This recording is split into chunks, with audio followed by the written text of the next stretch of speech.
Hi, it's Sue. I'm glad you joined me today for the Bible reading for June 11th, and we're reading Job 35 to 37, verse 1. Moreover, Elihu answered, Do you think this to be your right, or do you say, My righteousness is more than God's? That you ask, What advantage will it be to you? What profit will I have more if I had sinned? I will answer you and your companions with you. Look to the skies and see. See the skies which are higher than you? If you have sinned, what effect do you have against him? If your transgressions are multiplied, what do you do to him? Referring to God. If you are righteous, what do you give him? Or what does he receive from your hand? Your wickedness may hurt a man as you are, and your righteousness may profit a son of man. By reason of the multitude of oppressions, they cry out. They cry for help by reason of the arm of the mighty. But no one says, Where is God my Maker, who gives songs in the night, who teaches us more than the animals of the earth, and makes us wiser than the birds of the sky? There they cry, but no one answers, because of the pride of evil men. Surely God will not hear an empty cry, neither will the Almighty regard it. How much less when you say you don't see him? The cause is before him, and you wait for him. But now, because he is not visited in his anger, neither does he greatly regard arrogance. Therefore Job opens his mouth with empty talk, and he multiplies words without knowledge. Elihu also continued and said, Bear with me a little, and I will show you, for I still have something to say on God's behalf. I will get my knowledge from afar, and will ascribe righteousness to my Maker. For truly my words are not false. One who is perfect in knowledge is with you. Behold, God is mighty, and doesn't despise anyone. He is mighty in strength of understanding. He doesn't preserve the life of the wicked, but gives justice to the afflicted. He doesn't withdraw his eyes from the righteous, but with kings on the throne he sets them forever, and they are exalted.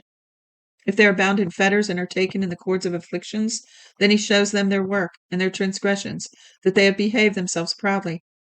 He also opens their ears to instruction and commands that they return from iniquity.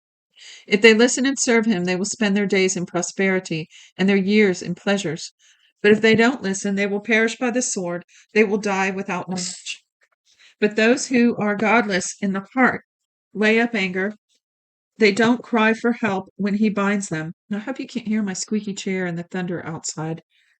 I think that this microphone somehow cuts out those noises because my alarm on my phone has gone off a few times and it doesn't come through on the recording. Isn't that amazing?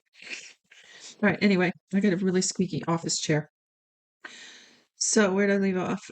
But those who are godless in heart lay up anger. They don't cry for help when he binds them. They die in youth. Their life perishes among the unclean.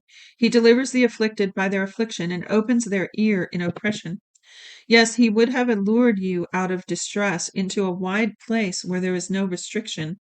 That which is set on your table would be full of fatness. But you are full of the judgment of the wicked. Judgment and justice take hold of you. Don't let riches entice you to wrath, neither let the great size of a bribe turn you aside. Would your wealth sustain you in distress, or all the might of your strength? Don't desire the night when people are cut off in their place.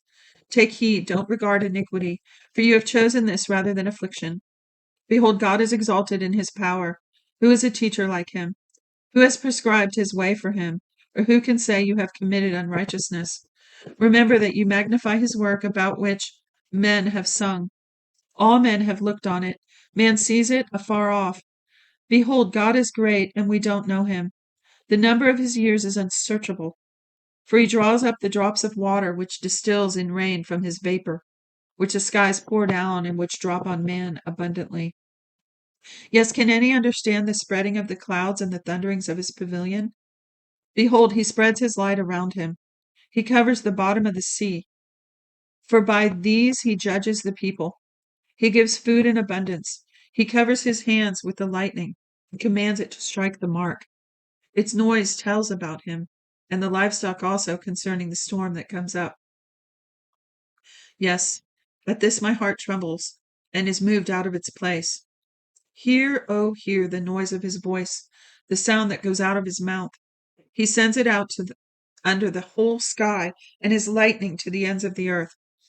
After it, a voice roars. He thunders with the voice of his majesty.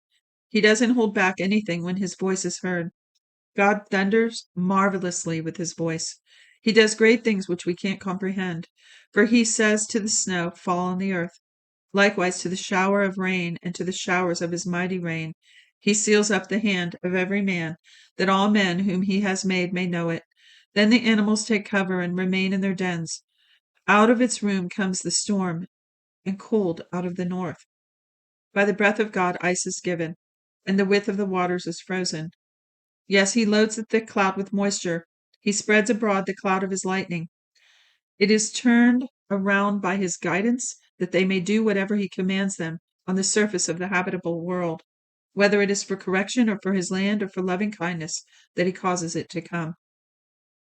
Listen to this, Job. Stand still and consider the wondrous works of God. Do you know how God controls them and causes the lightning of his cloud to shine? Do you know how the workings of the clouds and the wondrous works of him who is perfect in knowledge?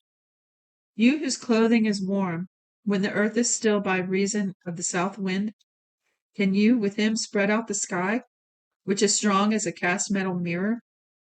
Teach us what we will tell him, for we can't make our case by reason of darkness.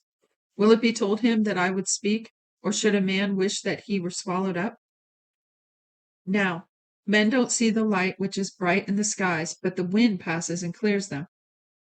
Out of the north comes golden splendor, with God is awesome majesty. We can't reach the Almighty. He is exalted in power. In justice and great righteousness he will not oppress. Therefore men revere him. He doesn't regard any who are wise at heart. Well, that's it for today's reading. Thank you for joining me. Till next time. Bless you.